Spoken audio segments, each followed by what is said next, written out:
Hola, bienvenidos al podcast de Punto Ciego. Hoy vamos a hablar de un tema muy interesante y muy importante, que es la banalización de la sexualidad. Porque ustedes estarán de acuerdo que hoy en día la sexualidad ha dejado de ser algo como del ámbito íntimo y ha pasado a ser un producto, una herramienta de mercado, o sea, una manera de llamar la atención y de venta y consumo. Entonces, hoy vamos a hablar sobre diferentes casos para ejemplificar qué es lo que está sucediendo hoy con el tema de la sexualidad humana. Yo creo que justo, para poder comenzar con eso, podríamos empezar con algo que revolucionó muchísimo también la parte de la visualización de la sexualidad y la comercialización del cuerpo humano, que es el famoso OnlyFans, ¿no? Que como un poco de contexto, yo creo que en este momento ya todos ubicamos qué es esta plataforma, pero para los que no, pues es una plataforma que básicamente tú como persona puedes hacerte tu cuenta y tienes tus fans, tal cual, que pagan una cantidad para poder ver un contenido exclusivo. ¿Qué sucedió con esto? Es que surge como una idea de un hombre, o sea, tal cual. O sea, el dueño es un hombre y pues muchas mujeres, sobre todo mujeres jóvenes, empezaron a hacer sus cuentas con esta falsa visión de que iban a ser empoderadas y que iban a hacerse cargo pues de sí mismas y económicamente también iban a crecer y demás, porque, a ver, sí es cierto Sí. que, o sea, sí es real. Es una realidad. Sí, o sea, que la gran mayoría de las mujeres que se abren OnlyFans, o sea, tú ves sus historias y neta ya son mujeres que tienen casas, ya tienen patrimonio, ya tienen coches, que no sé cuánto dinero le dan a otras personas, a sus familias, ya mantienen, o sea, sí es cierto que te da dinero. Sí. Sí es cierto que de alguna manera es independiente porque pues tú manejas tus suscripciones y demás. Pero pues hay un lado oscuro de la moneda y es que justamente como un proceso normal de la pornografía, y es que al inicio, pues tú como una persona que empiezas a consumir pornografía y que empiezas a tener estos estímulos positivos de consumo, llega un momento en el que necesitas más y otros tipos de contenido. Entonces, ¿qué va pasando? Que al inicio te empiezan a consumir con fotos y luego te van a pedir videos y luego te van a pedir otro tipo de videos al nivel que se entran en cumplir fetiches, en cumplir fantasías inmorales, en caer incluso en casos terribles como lo son el de Bonnie Blue y el de Lily Phillips. Sí. Que... A ver, espera, o sea, perdón, rapidísimo, o sea, antes de entrar como allá a los casos concretos de estas dos mujeres, o sea, creo que el OnlyFans ha venido a revolucionar un montón y de manera muy rápida el cómo se ve esta parte de la interacción sexual a través de la digitalización, ¿no? O sea, como que si nos ponemos a analizar qué pasaba hace 10 años, 20 años, pues, a ver, siempre ha existido esta parte de la prostitución, ¿no? O sea, de vender tu cuerpo, o sea, de vender como, pues, un consumo sexual. Pero sí era algo como mucho más oculto. Sí. O sea, íntimo, de que si tú como hombre vas a, pues, pagarle a una mujer para tener relaciones sexuales y tal, pues no era como que lo exponías. O hasta una mujer que se dedicaba a eso, tampoco era de que, ay, sí, este es mi currículum, o sea, y lo exponías, ¿no? Pero Sí. hoy en día el OnlyFans ha venido a cambiar toda esa perspectiva, a que sea algo que se intenta normalizar. O sea, tú puedes entrar a Instagram y vas a ver un montón de perfiles de un montón de mujeres que lo ponen en sus biografías, o sea, literalmente es su carta de presentación de que soy, y les dicen modelos, ¿no? De que ya no es como, o sea, es un soy modelo de OnlyFans, o sea, de que esta otra categoría que ahora entra en el modelo, ¿no? Sí. Y eso, o sea, como que es su carta de presentación, o sea, ya no es algo oculto, sino que es no, es que es mi trabajo, ¿no? O sea, ya es algo que ha tratado de impulsar mucho, pues, o sea, a raíz de la liberación sexual, el trabajo sexual, ¿no? Como si de verdad, o sea, sí, es un trabajo más, es una profesión más, es lo que están intentando mostrar, ¿no? O visibilizar. Y es algo que lo que hablamos, o sea, genuinamente da mucho dinero. O sea, da un montón de dinero. O sea, de las mujeres que hoy en día tienen más dinero propio, son mujeres que tienen cuentas de OnlyFans. Porque, imagínate, o sea, ya no es o sea, lo que veíamos hace 20 años, ¿no? O sea, ya no es bueno, vendo a lo mejor algunas fotos que son físicas o vendo mis productos, ¿no? O sea, como de que la actividad conmigo de a uno, tal.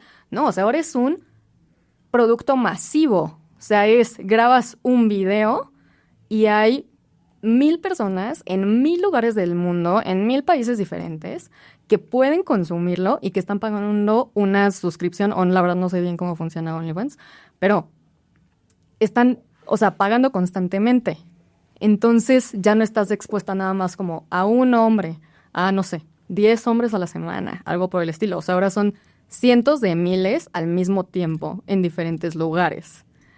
Y cómo esto va cambiando la percepción de todas las mujeres, porque ahora es una oportunidad más. O sea, es como, bueno, decide tú, niña, qué es lo que quieres hacer con tu vida. O sea, ¿qué quieres ser de grande? ¿Quieres ser doctora? ¿Quieres ser profesora? ¿Quieres ser abogada? ¿Quieres dedicarte a tu casa, a tu hogar? O una opción más, ¿no? O sea, ¿quieres entrar en este otro mercado con estos otros beneficios, ¿no?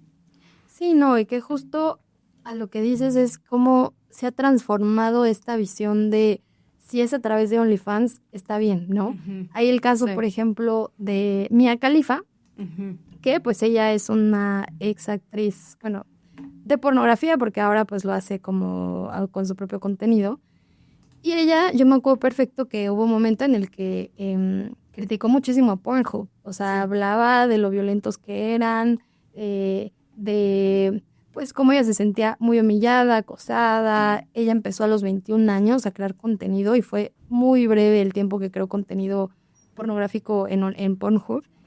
Y después, yo me acuerdo que justo empecé a seguir como estas críticas de ella de que sí, hablaba contra este nuevo tipo de esclavización que la gente no veía, ¿no? No veía tras bambalinas porque solo consumían contenido y no sabía que detrás había drogadicción, había violencia, había humillación.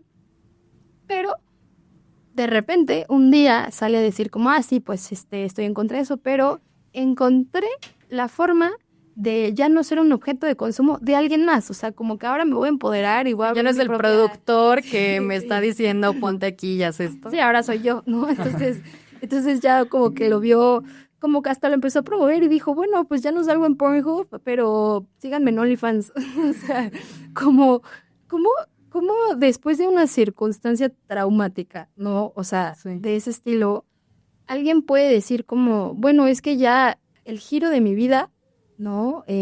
Consecuentemente, después de lo que viví, va a ser ahora yo misma ser mi autoproductora de pornografía, porque al final eso es pornografía, o sea, lo que ven en OnlyFans también es pornografía. Y sí, a lo mejor en su lógica dice, no, pues justo, no es un productor, pero de nuevo, el dueño de la plataforma es un hombre. El que la inventó, claro que era un hombre. Y los consumidores, pues también son hombres que, pues sí, a lo mejor no, ella decía que ella sufría acoso por su forma física y demás, pero que los mismos hombres que están consumiendo, claro que también, o sea, no la están dignificando, no la están siguiendo por su historia, no la están siguiendo por otra cosa más que su cuerpo. Y obviamente se lleva a lo mismo, a otra vez que haya tipos de violencia, otra vez que ese tipo de contenido se filtre cuando era lo que más le lastimó en su momento. Es una, o sea, como que han logrado modificar tanto la visión de la pornografía ahora solo porque se llama OnlyFans y tiene un logo azul, ¿no? Y está muy cañón cómo se transformó en muy poco tiempo. En muy poco tiempo. Yo creo que los sociólogos han jugado un papel muy importante para esto. Aquí tengo unas citas que quiero leerles de sociólogos pues muy importantes norteamericanos, ¿no? Dice, por ejemplo, estas mujeres, las prostitutas, toman el mando sobre los hombres y actúan según estrategias de poder.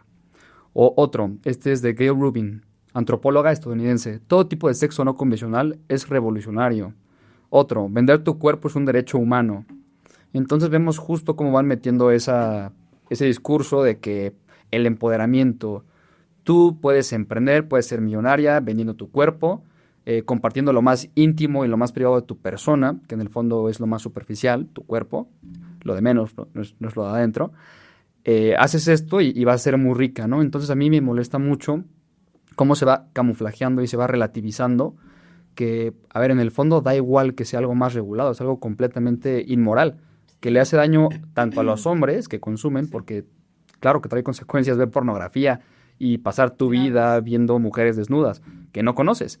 Eso trae consecuencias para los hombres y también para ella misma, que pues no se está dando a respetar. Entonces yo creo que el peligro es este discurso de tú, como sé valiente, echada para adelante, emprende, y también creo que se compagina muy bien con otro discurso de ámate así como eres, Dios te creó así como eres, y por poner otro ejemplo, ¿no? Tienes problemas de sobrepeso, así ámate, no tienes que cambiar, aunque tengas un problema de, por ejemplo, gula. Entonces también aquí, ¿no? Pues bueno, ámate, si a ti te gusta ser trabajadora sexual, pues ve y hazlo. Relativizando muchísimo y pues bueno, claro que esto hace daño y es un mega negocio. Fun fact, OnlyFans generó $7,200 millones en pagos de suscriptores en el 2024. Entonces, si tú eres un creador de contenido, junto con los demás creadores de contenido generaste $7,200 millones. De esos 7,200, 1,400 millones fueron para OnlyFans. Y dicho sea de paso, el dueño, o sea, no el director, pero digamos que el dueño en acciones es Leonid Ravinsky, que por cierto es judío, y ha ganado más de 700 millones en dividendos de dólares. Y este hombre, Leonid Ravinsky, de esos 700 millones, donó 11 millones a AIPAC. Y esto está en Wikipedia. O sea, AIPAC es, para los que no sepan, un lobby israelí que hace, pues, campaña política a favor del Estado de Israel en Estados Unidos, ¿no? O sea, es abiertamente sionista. Entonces, estas cosas son raras, ¿no? Como por qué el dueño en intereses más grande de OnlyFans da una parte de su dinero a AIPAC y una vez vemos más como, pues, este tema, ¿no? De, pues, seguir promoviendo inmoralidad. Sí. Creo que el episodio pasado mencioné que el dueño de Pornhub era, pues, igual un rabí, ¿no? Entonces esto es para pensarlo. No, y es que qué fuerte esa frase que mencionaste de vender tu cuerpo es un derecho humano. Es que eso es lo que eso es lo que han estado introduciendo en estos últimos años. O sea, ¿cómo tu cuerpo va a ser objeto de consumo? O sea, ¿cómo tu cuerpo va a ser un producto más del mercado? O sea, ¿en qué lógica humana cabe eso? O sea, ¿cómo podemos compaginar que tú eres capaz de vender tu cuerpo y de justo, o sea, meterlo al mercado como si fuera un producto más y compaginar eso al lado de la dignidad humana? Es que no es posible. O sea, no es posible. Por el valor que tú tienes, un valor intrínseco e infinito de tu dignidad humana, no lo puedes poner a la venta. O sea, es que no, es algo de verdad inconcebible. O sea, en ese mismo sentido caemos en, pues, estos mismos discursos que también hablábamos en el episodio pasado, ¿no? De ver, por ejemplo, el mercado de órganos. Pues no, o sea, yo no puedo agarrar y decir, ay, bueno, no ocupo uno de mis riñones, pues lo voy a vender. Pues no, o sea, por más que tú des tu consentimiento, eso no lo hace moral. Y es que es el discurso que se está tratando de permear, ¿no? Lo vemos en todas partes. O sea, por ejemplo, también lo vemos mucho en la música, ¿no? O sea, en las canciones de Bad Bunny. O sea, como que en todo esto, a mí sí me llama mucho la atención, por ejemplo, discursos feministas que por un lado te dicen están en contra de el abuso y la violencia por parte de los hombres, que muchas veces han sometido a la mujer, y sobre todo en la parte sexual, ¿no? Pero que al mismo tiempo dicen, bueno, pero es que si hay consentimiento, no pasa nada. No, perdón, pero que una mujer, a pesar de que dé su consentimiento y que diga de que sí, yo quiero vender porque yo decido entonces vender mi cuerpo y ponerme vulnerable de esta forma y vender mi intimidad, eso aún así está atacando su propia dignidad. O sea, aún así se está haciendo un daño a ella. No lo hace moral el que ella misma esté diciendo que consiente esa situación. O O sea, bajo ninguna manera deberíamos de nosotros permitirlo y mucho menos promoverlo. O sea, esa mujer está en un estado totalmente equivocado en el que no está reconociendo su propia dignidad. ¿Cómo tú le vas a dar la plataforma y los medios para hacerlo?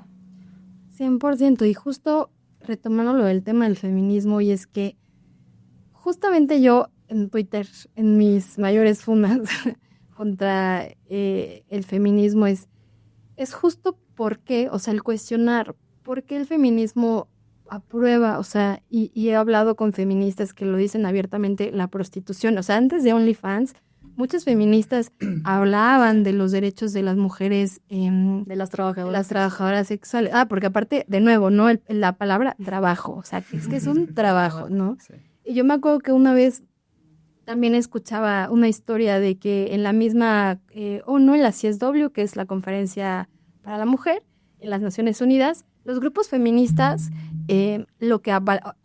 por lo que iban a decir y hablar en frente de todos los líderes mundiales era sobre el tema de cómo dignificar más la prostitución, ¿no?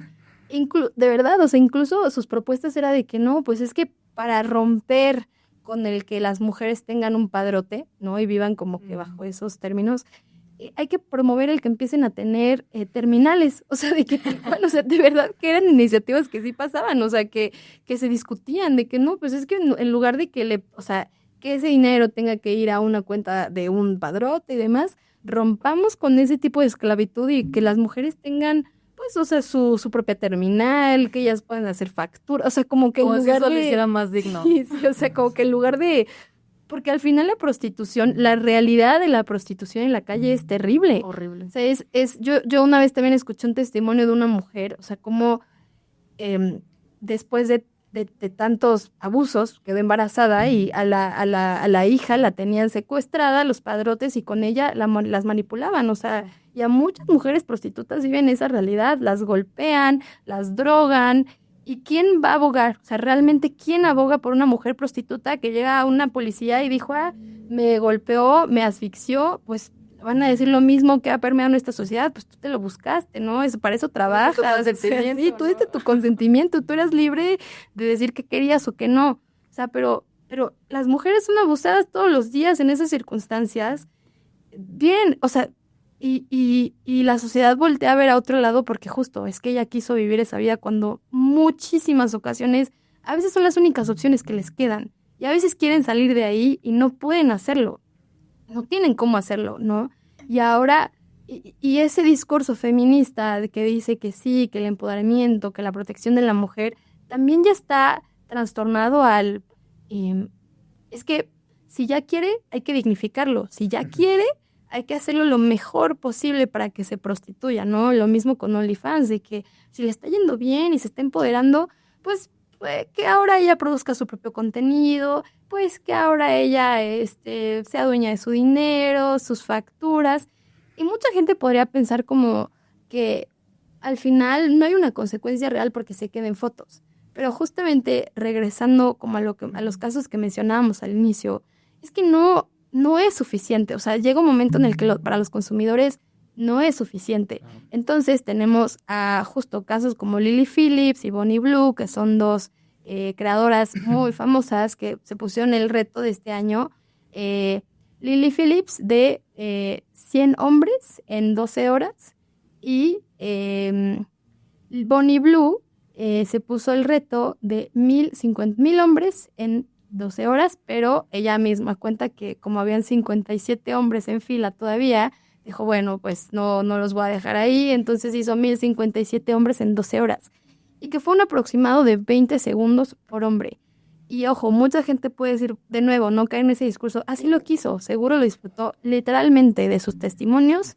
La misma Lily Phillips salió después de haber hecho lo que hizo en un video llorando, o sea, desconsolada, contando que ella se sentía disociada, o sea, que llegó un momento en el que ella dijo, es que eso no era como normal, o sea, como que simplemente ya no estaba conectado su cuerpo con su mente, ya no había un placer sexual, además de que ella tiene un problema que se llama tricotilomanía, que es que se arrancan las pestañas por estrés, o sea, así como que todo, o sea, hacer OnlyFans te mantiene súper bien. Pues claro que no, o sea, tenía ese problema. Y después de los 100 hombres con los que se acostó, solamente se agravó. O sea, es una circunstancia de estrés postraumática en el que no está bien. ¿Cómo? Porque, de nuevo, ¿cómo ni siquiera el cuerpo humano, o sea, en una visión, digamos, biológica de la sexualidad, el cuerpo humano necesita un proceso de excitación natural en el que tanto el hombre y la mujer, sobre todo la mujer más que el hombre, porque el hombre es como una persona que puede reaccionar muy rápido para entrar al acto sexual. La mujer, de manera natural, se tiene que trabajar en ese proceso, o sea, tiene que haber un trabajo previo y después pues ya sucede el acto y pues ya hay una terminación, un clímax, ¿no? Pero en esta circunstancia en la que si no, y que de hecho si no sucede de esa forma, pues pueden haber consecuencias fisiológicas, o sea, puede haber dolor, puede haber sufrimiento, pueden haber desgarres. Y una persona que no pasa por esa circunstancia y te dicen, bueno, tienes 20 segundos, incluso el hombre, ¿no? 20 segundos por persona, o sea, y no tienes ni un segundo para descansar, o sea, ni siquiera, de verdad, que aunque quisiera plantearlo y decir como, no, pues seguro, no, es que no hay una forma, o sea, realmente no hay una forma de que pudo haber placer para ella, porque seguro el hombre, pues a lo mejor sí, o sea, pero para ella, no. Y eso de pasar de las fotos a la acción porque los propios consumidores lo están pidiendo, ya es una consecuencia que antes decían, vamos a romper, ¿no? Como Mia Khalifa, no, es que ya los videos, lo agresivo de la pornografía se va a quitar, y están teniendo que regresar a eso para tener más seguidores, para tener más vistas, eventualmente más dinero. O sea, están poniendo en riesgo su propio cuerpo, como antes pues, se lo hacía a un productor y la obligaba a un productor, pero ahora a sí mismas. Y que creo que todavía es un poco peor, porque si tú conoces tus propios límites, conoces tu propio cuerpo y sabes qué puedes y qué no puedes llegar a hacer, deberías de ser libre para decir, bueno, no lo voy a hacer, ¿no? O sea, muy fácil, no te está obligando nadie. Pero si tú misma te estás sometiendo a esas circunstancias, estás sobrepasando tus límites para complacer a tus televidentes, no nada más a los que están físicamente ahí, pero también a tus seguidores, a tus fans, ya, o sea, estamos llegando a una visión peor que el mismo Pornhub. O sea, porque no es o sea, no te está obligando a alguien más. Tú misma eres la persona que decide y busca esas circunstancias y todavía caes mucho más bajo. O sea, y todavía está peor. Y retomando rapidísimo el tema del feminismo, es que por eso es tan importante una visión cristiana en la sociedad. Porque justamente el cristianismo, a diferencia del feminismo y las ideologías hoy modernas, sí habla de los límites de la libertad. Y cuando y siempre ha sido muy controvertido de que no, pero la iglesia te limita. Bueno, es que la libertad no debería, ni es absoluta. La libertad tiene límites. Y en esos límites debería de estar lo moral. Porque justo el día de mañana que yo consienta que me corten todos mis miembros, porque hay trastornos mentales que sí son así, hay trastornos de personas que dicen que están ciegas, aunque no estén ciegas, y quieren sacarse los ojos. O sea, hay gente que está mal de la cabeza y tiene esos trastornos, y no porque esa persona consienta y diga, no, yo no quiero tener ojos, alguien le va a quitar un órgano sano. Pero ¿por qué? O sea, ¿por qué caemos en el que si alguien se quiere acostar con 1000 hombres en 12 horas, eso sí es empoderamiento? Para eso sí no debería existir un límite, ¿no? Para eso sí el que se oponga, más bien, está loco, es un extremista, es un misógino, porque es su cuerpo, o sea, es una locura.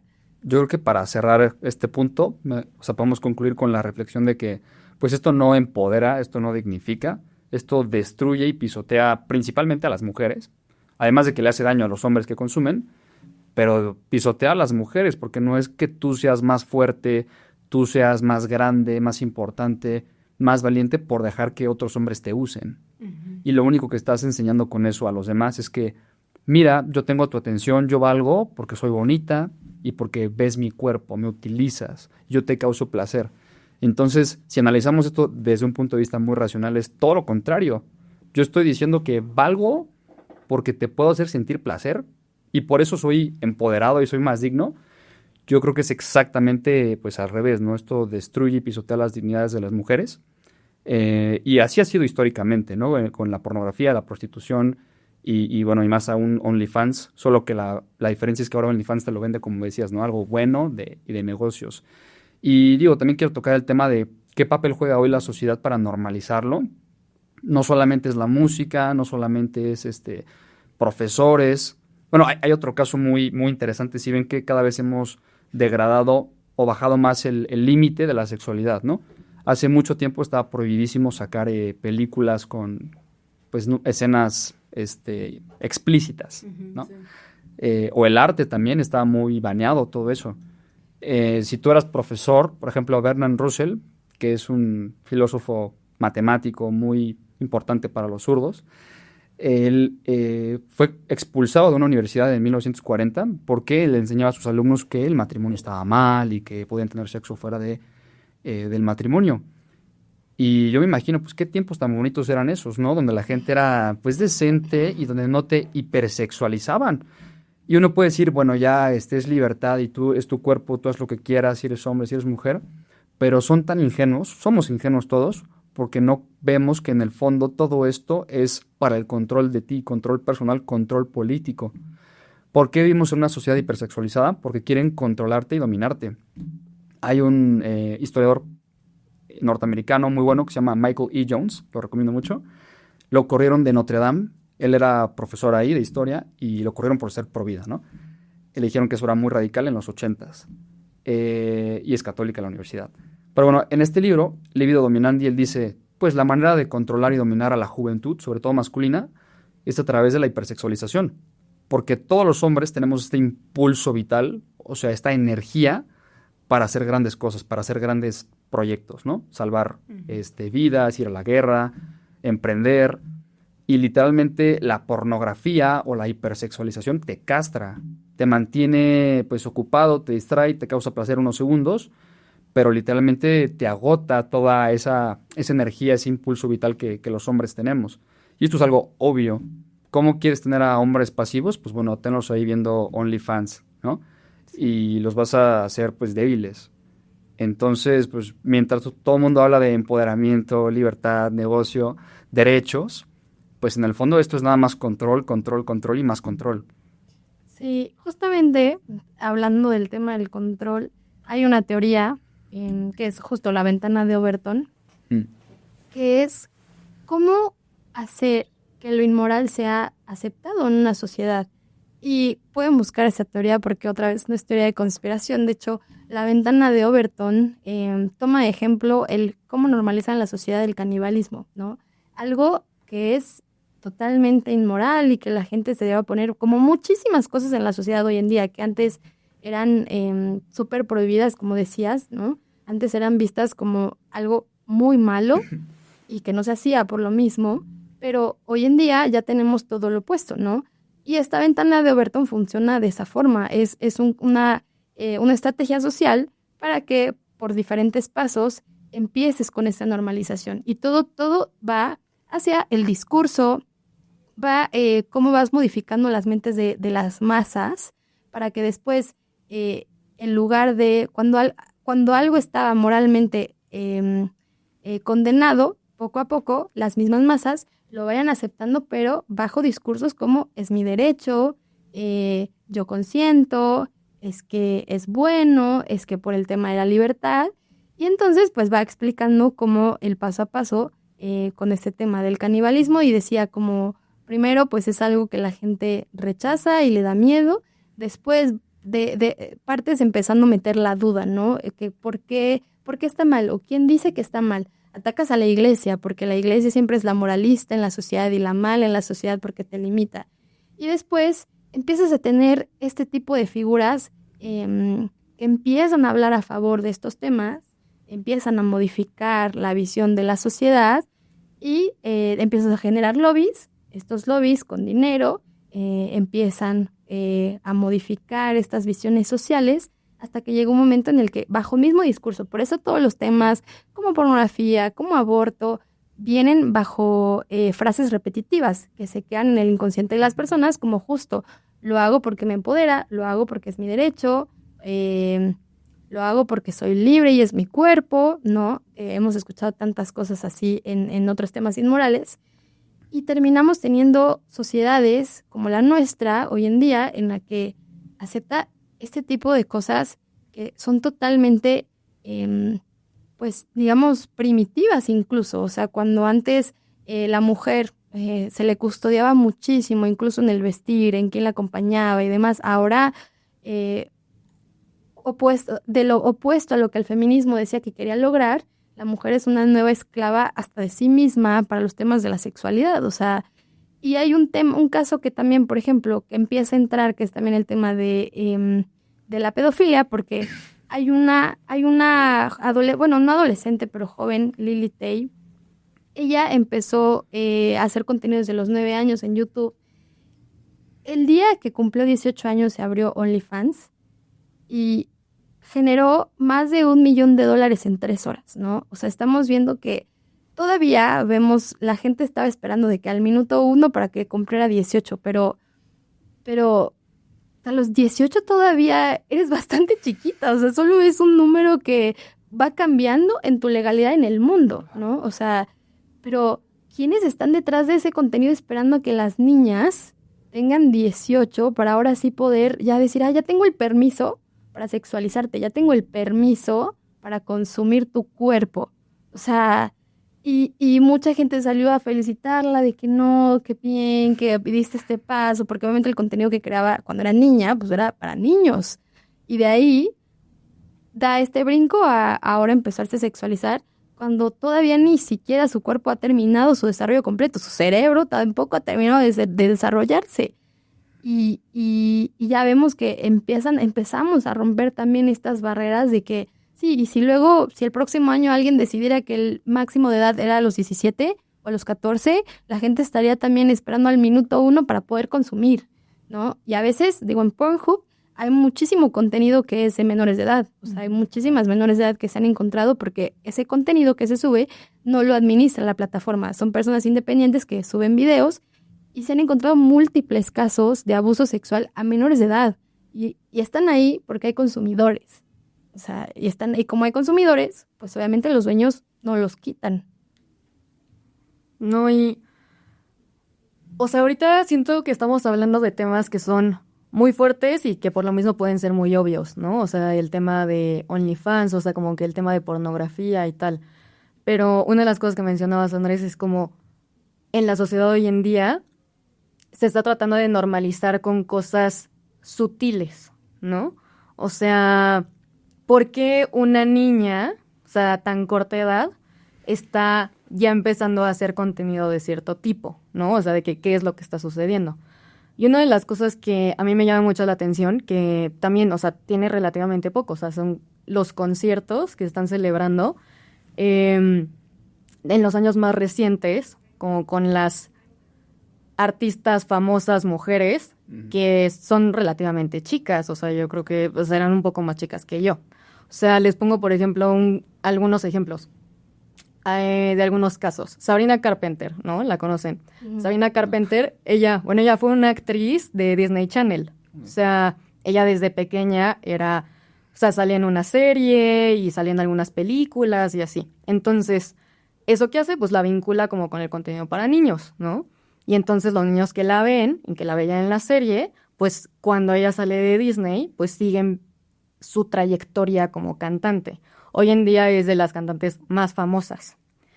Y ella ha optado, lastimosamente, en los últimos años, tomar una estrategia en la que ella se sexualiza muchísimo. O sea, en su último video, la portada de su disco, la portada de su último disco es ella en 4 con un hombre que está parado al lado de ella tomándole el cabello. O sea, en una posición, pues, muy sugestiva, ¿no? Ella, por ejemplo, en sus conciertos, algo que es muy famoso de sus conciertos es que tiene una canción que se llama Juno, y en cierta parte de la canción lo que hace es, en cada concierto, hace ademán a una posición sexual. En cada uno de sus conciertos va cambiando. Y a esos conciertos, o sea, como que algo que se le critica mucho es que claramente van niñas. O sea, obviamente van niñas, porque son las mismas niñas que pues eran sus fans y sus seguidoras desde que ella estaba en Disney Channel. Sí. Entonces, como que aquí tú ves, por un lado, pues qué responsabilidad de los papás, ¿no? De llevar y exponer a sus hijas a este tipo de shows, porque pues todas estas niñas la ven como un ejemplo a seguir, pero también ella, qué triste, o sea, como que qué triste que ha visto, a lo mejor, que tiene mayor pegue, mayor visibilidad o una recompensa económica mayor si recurre a este tipo de cosas, ¿no? Porque ella ya lleva bastantes años siendo cantante y ahorita que está así en su peak y es de las artistas más relevantes, no sé si es a consecuencia de lo que ha hecho o es lo que ha hecho por consecuencia de que ella es más famosa, ¿no? Pero no es la única, o sea, esta tendencia lo vemos en muchísimas otras, o sea, Olivia Rodrigo lo mismo, ¿no? O sea, Olivia Rodrigo, sus bailes también en los conciertos sumamente sugestivos, ella también estuvo en Disney Channel, ella hizo esta campaña con Planned Parenthood de regalar condones y también pastillas anticonceptivas abortivas. O sea, y con promoción de aborto, ¿no? Y lo mismo, o sea, sus conciertos, ella es más chica que yo, o sea, yo creo que debe tener unos, no sé, 25 o hasta menos. Y sus fans, pues, son todavía niñas más pequeñas. Y es o sea, qué triste como esta parte de la cultura que las figuras que tú tienes de ejemplos femeninos, esto es lo que están metiendo en la mente de las nuevas generaciones, y no nada más en Estados Unidos.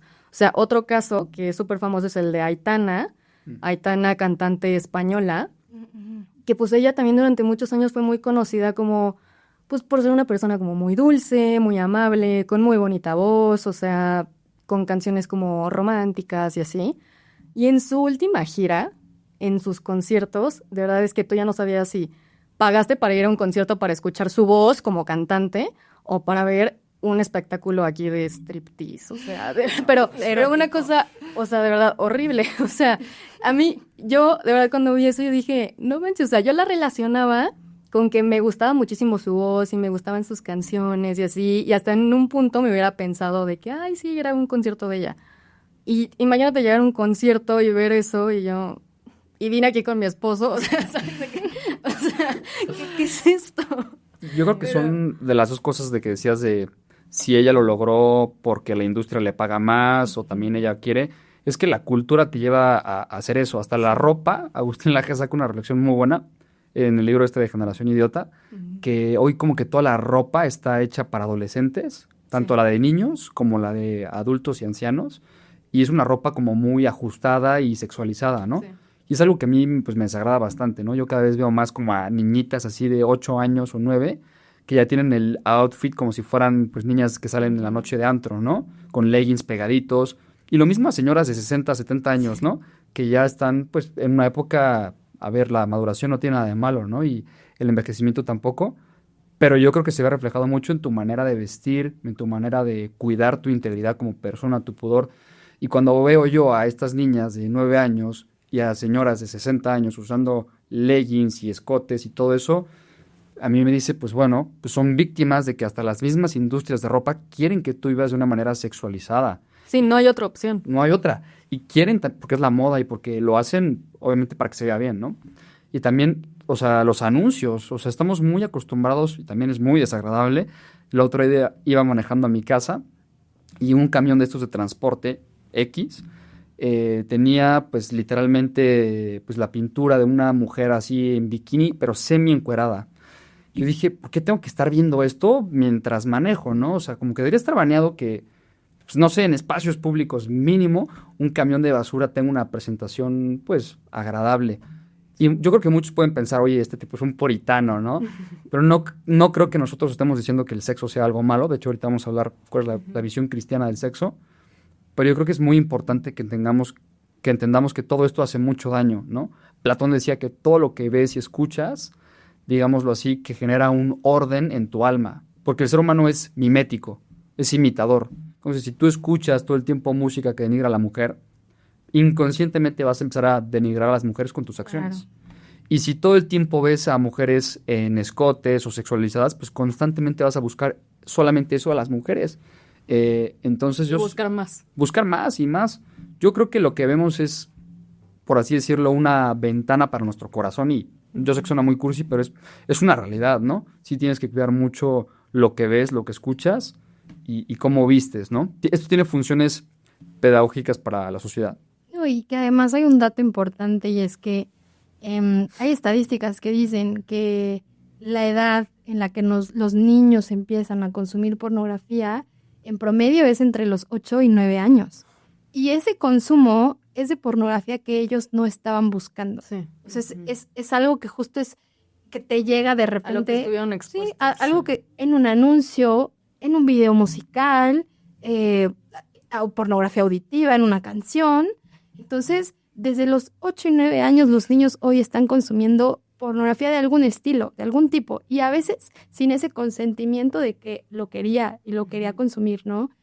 Y algo que mencionabas también respecto a Olivia y Sabrina, su público es adolescente. Ujú. ¿Y qué pasa con la adolescencia? Es la etapa en la que tu cerebro está en esta búsqueda de tu identidad. Entonces, es algo fundamental que cuando estás en la adolescencia, no nada más te preguntas quién eres, te preguntas qué crees y se forman de nuevo tus valores. Es en el momento en el que dejas de lado las enseñanzas que te dieron tus papás para tú empezar a crear tus propias enseñanzas, ¿no? Y empiezas a moldear la persona que vas a ser a futuro. Hay muchas cosas que ya vienen sentadas de base, ¿no? De tu familia, pero muchas otras se van a construir de tu entorno, es donde empiezas a seguir modas, empiezas a cambiar cómo te vistes, con quién te juntas y demás, ¿no? Es una etapa muy vulnerable, muy, muy vulnerable. ¿Y qué estamos esperando de la sociedad de mañana cuando justo el tipo de contenido que les forma quiénes son es esto? Es anticonceptivos, es sexualidad, es hipersexualidad. Hay otro caso, por ejemplo, de L'Oréal, Estados Unidos, hizo una campaña con Ari Kitsia, que es otra vez una creadora de contenido de OnlyFans, para promover el consumo de maquillaje para adolescentes. Y es que hay que leer las cosas por debajo del agua, ¿no? Con las letras pequeñas. De entrada es maquillaje para adolescentes. Adolescentes que, ¿por qué tendrían que ponerse maquillaje que las haga ver más grandes, ¿no? Primer cuestionamiento. Y segundo, ¿por qué, como una persona influyente, tendría que ser una creadora de contenido? Se están exponiendo a las adolescentes a ser, uno, al mundo de OnlyFans, o sea, que se cuestionen de quién es ella, ¿no? Y que también empiecen a normalizar como, bueno, si tú te haces creadora de OnlyFans, o sea, además del dinero que vas a tener, te van a buscar las marcas, empiezan a empatizar con ella, como que se vuelve una persona, o sea, al final a todas las personas que las ponen para vender un producto es porque influyen ya de alguna forma en la sociedad, porque ya lo que esa persona diga, alguien más lo va a aceptar y lo va a consumir. Entonces, ¿por qué adolescentes les ponen ese tipo de figuras? Y yo creo que justo es para esa misma visión de que quieren que sea como el caso que mencionaba al inicio de esta otra adolescente. En cuanto cumplan 18, esa sea su aspiración. Estén esperando a los 18 para poderse cumplir el abrir su propia cuenta de OnlyFans. O ser una Sabrina Carpenter. O aspirar a empezar tu vida sexual primero, porque para tener pastillas abortivas necesitas iniciar una vida sexual. Si no, pues, ¿cómo vas a abortar? Y de ahí, pues, tomar la decisión de abortar, ¿no? Todo parte de la misma industria de consumo donde tú eres el producto principal y donde lo que tú hagas con tu cuerpo en una visión de sexualidad desordenada, porque mucha gente podría decir, pero bueno, es que la libertad individual y las decisiones personales, pero a ver, véanlo más allá. En esta industria les conviene, uno, que en esta hipersexualización empieces tu vida sexual más joven, empieces a pagar por el consumo de la pornografía, o empieces a generar la pornografía, como dices, es una parte mínima la que va a los creadores de contenido. Lo demás se va a otros temas incluso políticos. Y después, tú eres ahora también parte del producto en el que si tú abortas, a la industria farmacéutica le conviene, gana dinero, pero además vende a los fetos. Y que de nuevo no es teoría de conspiración, esto sí ha pasado y esto está comprobado en videos dentro de las clínicas, porque son productos que son una mina de oro. O sea, los bebés y las células madre que tienen los bebés son minas de oro para la industria farmacéutica y la industria de la belleza. Entonces, tú eres uno más del sistema que aparentemente es disruptivo y aparentemente estás siguiendo un tipo de música diferente, estás construyendo tu identidad en base a lo que ellos quieren que tengas. Eres quien ellos quieren que seas y haces lo que ellos quieren que hagas y tú terminas perdiendo todo. Tu cuerpo, tu privacidad, tu intimidad, pierdes todo, ¿no? Oye, ahora que dijiste ese nombre, digo, yo no sabía ese caso, pero yo tengo otro caso de la misma chava, de Ari Hitzia. El lunes pasado fue a dar una conferencia a 1,200 alumnos a la Universidad de Washington. Sí. Imagínate, la invitaron los del departamento de psicología, tenía que ser psicología, a dar una charla sobre sexualidad humana y economía digital. Imagínate todos los 1,200 alumnos así como dices, ¿no? Aspirando a hacer esto, pero en el fondo, digo, yo quiero reflexionar sobre cómo afecta más particularmente al hombre y a la mujer. La mujer siempre, históricamente y biológicamente, ha tenido un tema o una tentación, por así decirlo, de querer ser vista. Uh-huh. Una mujer aspira a tener fama y a que los demás la admiren y la deseen. Mientras que el hombre no es tanto de que quiera ser visto y al hombre no le importa tanto que le digan, oye, qué guapo, sino más bien el hombre quiere ver. El hombre quiere ver porque le encanta, es más, pues en ese aspecto sensitivo y le encanta y se sorprende cuando ve una mujer guapa. Y literalmente esto es fomentar esa dinámica de sacar lo peor del hombre, mirón, y sacar lo peor de la mujer, que es el OnlyFans, que yo lo veo como un Instagram, pero un poco más allá, ¿no? Como de quiero que más me vean y más me deseen y más me gocen, cuando en el fondo, como digo, es yo creo que lo peor de ambas partes, ¿no creen? Sí, o sea, creo que es justamente la imagen distorsionada de lo que habla de la naturaleza humana, ¿no? O sea, como tú dices, la mujer tiene un deseo de ser vista y de ser valorada, que no necesariamente es malo, o sea, es parte de nuestra naturaleza, o sea, como que eso es algo que nos hace, pues, sentir bien, o sea, como que el tener, por ejemplo, a un hombre al lado que te valore, que diga como de que estás súper bonita, te quiero mucho, te protejo, te cuido, o sea, como que eso es algo que de nuestra naturaleza aspiramos a ello. Pero después, por la cultura en la que vivimos, pues sí se va creando más bien como, al contrario, una inseguridad y heridas que van haciendo que este anhelo y este deseo natural se vaya viciando y que entonces sea como es tanto este deseo de ser vista, de ser reconocida, de ser deseada, pues entonces ya dejo de lado mi dignidad y el reconocimiento de el valor de mi persona y entonces lo pongo como si fuera pues un producto y un objeto de consumo más para seguir con pues este sentimiento de valor, o sea, y constante, ¿no? Como esta gratificación constante. Y por el otro lado, el hombre que tiene como también este deseo de ver, de como salir al encuentro, ¿no? Que también es un instinto natural, que es bueno. O sea, el salir al encuentro y el buscar a la mujer es algo completamente natural y justo no estamos siendo puritanos, o sea, no estamos diciendo que es algo malo, pero que sí lo deforma. O sea, lo que está sucediendo con esta cultura es que entonces el hombre ya no está viendo a la mujer como algo que tiene que cuidar y algo que tiene que proteger, sino que es el objeto que ella está poniendo a disposición. O sea, la mujer le está diciendo de que sí, mira, o sea, de que tómame de la manera en que tú quieras, pero tómame. Y el hombre está diciendo de que, bueno, ya no tengo ya no tengo más responsabilidades más allá, ya no es busco una mujer para cuidarla, protegerla, custodiarla, sino que no, ella me está diciendo que nada más es un objeto de consumo y entonces yo puedo consumir y consumir y consumir y consumir. O sea, es totalmente la deformación de la naturaleza humana que, como tú dices, saca lo peor y que para eso no fue creado nuestra naturaleza. O sea, como igual tú lo decías, Frida, o sea, en la naturaleza sexual del ser humano, o sea, la intimidad sexual, por eso es intimidad, o sea, es íntima, es algo tan bonito y tan sagrado que tendría que ser vivido en una intimidad. O sea, realmente yo no pongo al alcance de todo el mundo y de todas las personas lo que para mí es sumamente valioso. Y la intimidad es sumamente valiosa.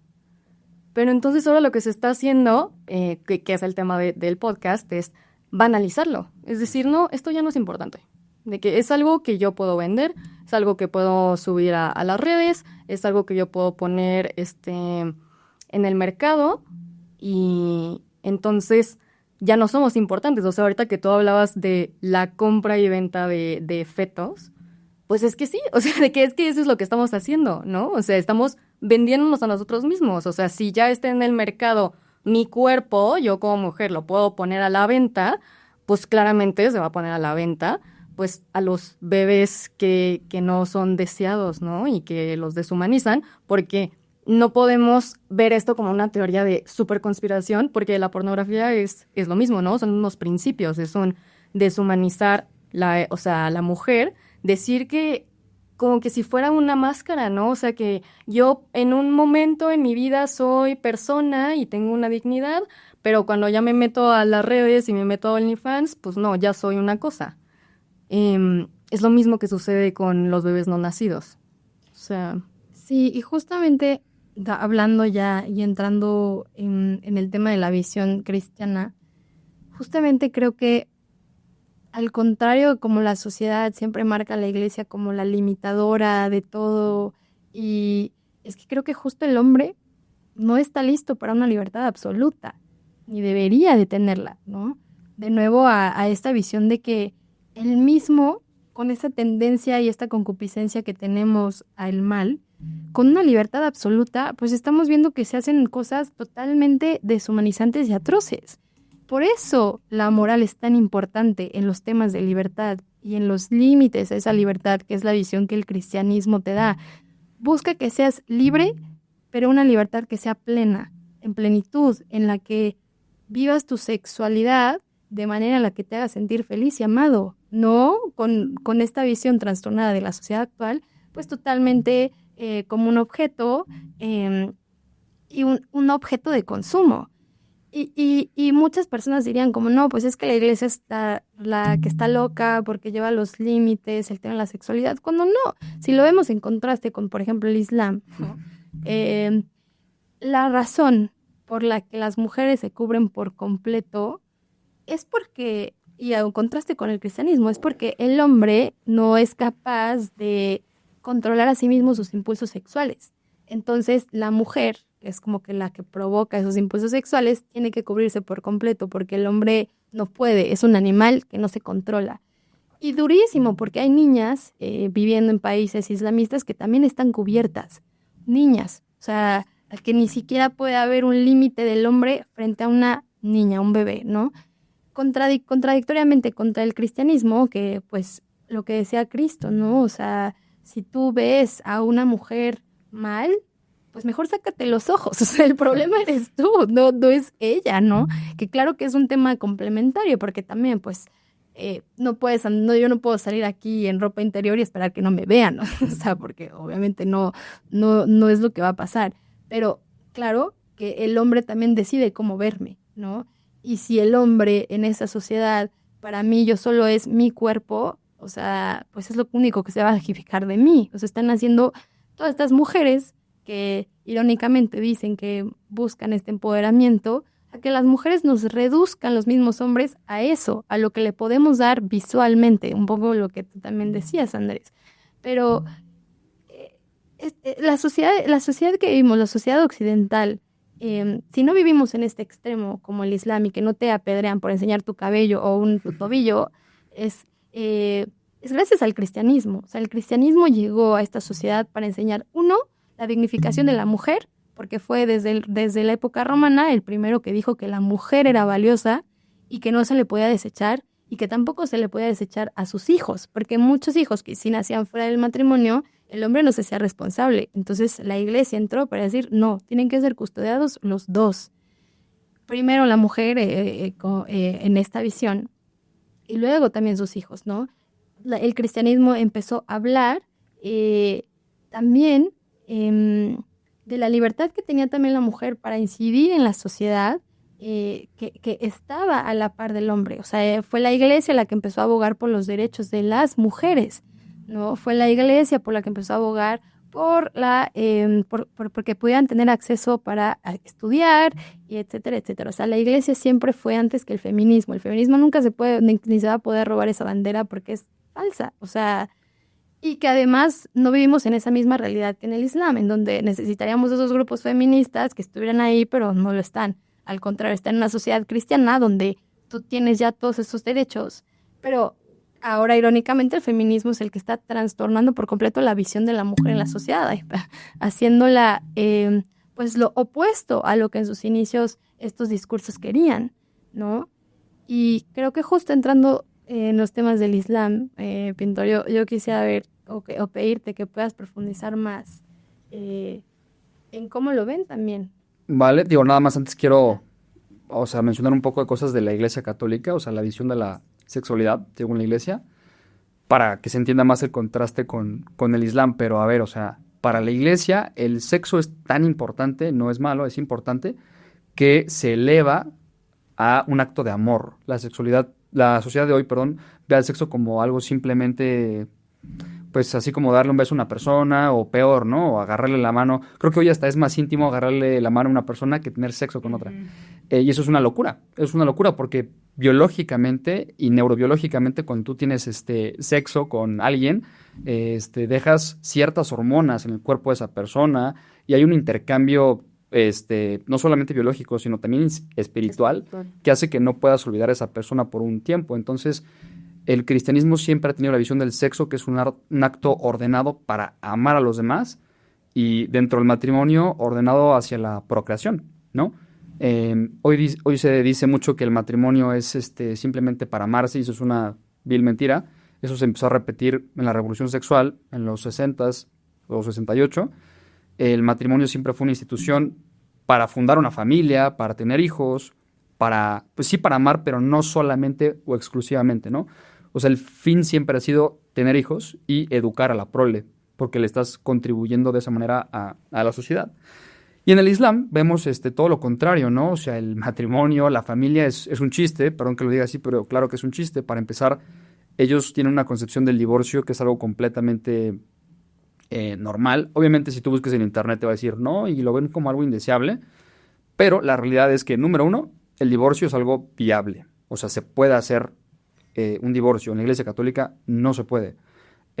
Porque hay nulidades, que quiere decir que tu matrimonio no fue válido, pero la Iglesia Católica te enseña a que la persona con la que tú escogiste va a estar con ella para siempre, en las buenas y en las malas, en la pobreza y en la riqueza. Cuando sea guapa, cuando sea fea, cuando esté gorda, cuando esté flaca, vas a casarte con esa persona para siempre.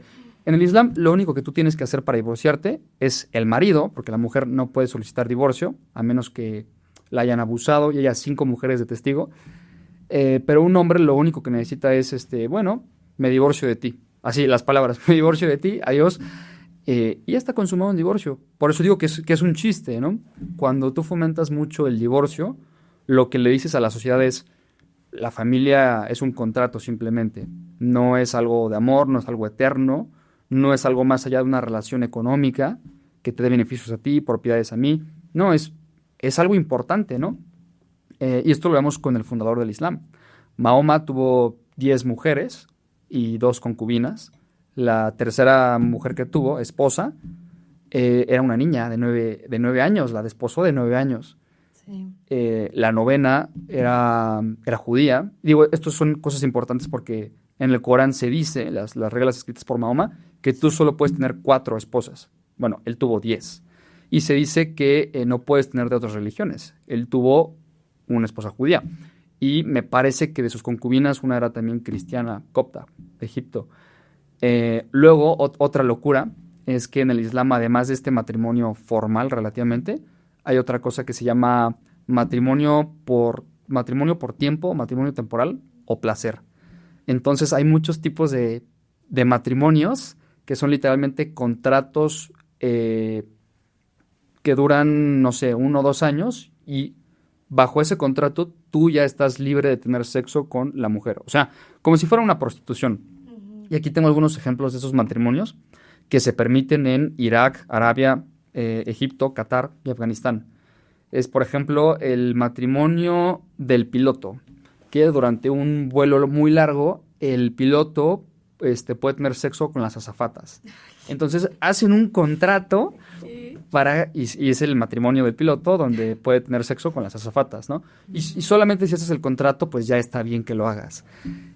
O luego está el matrimonio en las vacaciones, ¿no? Estos hombres que viajan mucho, pues si van por cuestiones de trabajo a otro país y allá ven a otra chava y pues para que el hombre satisfaga sus necesidades, hacen un matrimonio en vacaciones. O sea, el matrimonio es un chiste, por eso digo que en el fondo el Islam enseña la poligamia, que es algo completamente contrario a la naturaleza del hombre. Tú estás hecho para que un hombre te ame y estás hecho para casarte con una sola mujer. ¿Por qué? Porque los niños pedagógicamente necesitan un papá y una mamá, no muchas mamás o muchos papás. Y esto está comprobadísimo científicamente. Y de hecho el sexo lo que hace, digo breve paréntesis, metiendo relaciones tóxicas, lo que hace es que te genera un afecto desordenado, por así decirlo, o un apego Sí. intensivo a esa persona. Entonces, claro, hoy muchas personas no pueden dejar a su pareja porque saben que les hace daño, que les pega, que les pone el cuerno, pero no la pueden dejar porque están apegadas a través del sexo. Entonces, hasta biológicamente, el sexo está hecho para ser monogámico. Uh-huh. Cuando tú tienes sexo con una persona, te apegas. Y por eso, en el matrimonio, que tú tienes que estar en las buenas y en las malas, es como una ayudita que no tienes en el noviazgo, ¿no? Cuando te peleas en el matrimonio, pues también ayuda el sexo a recordarte que estás unida con esa persona. Entonces, bueno, el Islam en eso, pues para nada, ¿no? O sea, ve el matrimonio como un chiste, repito, porque además de que tienes concubinas y el divorcio es una cosa menor, está el tema de la pedofilia, ¿no? Que bueno, algunos lo califican así, que en estos países se permite casarse con niñas muy pequeñas, ¿no? Sobre todo en Irán, en Yemen y en Bangladesh. Hay una estadística que 50% de las niñas de 9 años ya se casan con señores de 50, 60, 70 años, ¿no? Lo cual evidentemente es una locura. Cierro con este dato. Según la OMS, cada día se casan 39,000 niñas menores de 15 años en todo el mundo, sobre todo en países islámicos. Entonces, pues eso, el cristianismo protege a la mujer, la eleva, así ha sido históricamente. Con el Imperio Romano, tú no podías tener un nombre propio. Si tu papá era Cornelio, tú ibas a ser Cornelia. Digo, por mencionar un fun fact. Y el hombre no, el hombre pues sí podía ser Augusto, lo que sea, ¿no? Y con el cristianismo pues va a empezar a adquirir derechos, a tener pues más respeto y creo yo que una dignidad en algún sentido incluso superior, ¿no? La única mujer que no es Dios y la más importante para nosotros cristianos es la Virgen María. Y yo justo ya para también ir cerrando este capítulo, retomando un poco lo que decías yo, que mi carrera pues básicamente es la consultoría también, o sea, o hay una rama que se enfoca en la consultoría de matrimonios. Y es que justo lo que era muy vital en el matrimonio era el tema del sexo, o sea, sí era como algo que se volvía hasta, pues en un sentido prioritario por la conexión emocional que había en los matrimonios y que era a veces lo que dentro de la cotidianidad y demás, o sea, que se iban perdiendo como, pues, cosas que antes se tenían en el noviazgo. Eso ayudaba muchísimo a la unión de este nuevo matrimonio. Y y era como que la búsqueda de busca esa intimidad con tu pareja, ¿no? O sea, es esta parte de la consultoría familiar y del matrimonio, esa parte de la sexualidad. Y hay otro punto que también quisiera tocar rapidísimo del tema de el peso espiritual, que sí, si bien hay un apego físico, esta unión sexual es la única cuando se da una nueva vida humana, se llama al acto la cocreación, ¿no? Y la cocreación es el único acto humano que se hace en colaboración con Dios. No existe ninguna otra cosa que puedas hacer tú con Dios de la mano. Es decir, tú le puedes pedir a Él que haga cosas, pero Él no necesita, o puedes pedirle que te haga su instrumento y sí, o sea, puede haber ahí como que, pues digamos como una colaboración indirecta, porque necesita de tu voluntad y demás, pero Dios en el acto sexual, cuando se da una nueva vida humana, es una cocreación única, porque Dios pone de sí para dar el alma, pero el hombre pone de sí mismo también a voluntad, con sus gametos sexuales, con una parte que es humana, pero con el alma divina de Dios, para generar un nuevo ser humano. Y esto se me hace algo durísimo, porque justo hoy que hemos banalizado tanto la sexualidad y nuestros cuerpos, también estamos banalizando la creación humana, en el sentido en el que nosotros, el ser humano ya se cree Dios, ¿no? O sea, en el que si yo hoy, de la ayuda de Dios, hago un nuevo ser humano, yo hoy puedo decidir si no lo quiero. Entonces lo puedo terminar en mi vientre, ¿no? Yo pienso que Dios se equivocó que pues ese niño no es deseado, entonces pues se lo voy a regresar, ¿no? O sea, ya hay una visión que vemos mucho más espiritual en esta visión de la sexualidad, en el que es un completo desprendimiento del hombre también con Dios. Y cuando todo se centra en la persona humana y se quita a Dios, pues estas son las consecuencias, tal cual son las consecuencias de una sociedad atea, no una sociedad sin Dios. Y creo que hay mucho que hablar, hay muchos temas que tocar. En los próximos capítulos también entraremos un poco más en esta ventana, porque hoy llegábamos al tema de estos límites que se han roto un poco hacia la adolescencia, pero esto no es lo único. O sea, cada vez hay más cosas, porque están buscando a los niños, están buscando su hipersexualización, están buscando su exposición. Y hay mucho más que profundizar en eso, pero bueno, por lo pronto, yo creo que con esto vamos concluyendo este capítulo. Gracias por escucharnos en este tercer capítulo ya con nosotros, y por ver con nosotros estos puntos ciegos, ¿no? Que no es tan fácil, que la gente cuestiona, la gente lo cuestiona, pero no lo cuestiona tampoco de la mano del Espíritu Santo, de la profundidad espiritual que también existe, ¿no? No solo un tema moral, sino también espiritual. Pero bueno, pues muchas gracias por escucharnos y nos vemos en otro capítulo. Va por María. Gracias.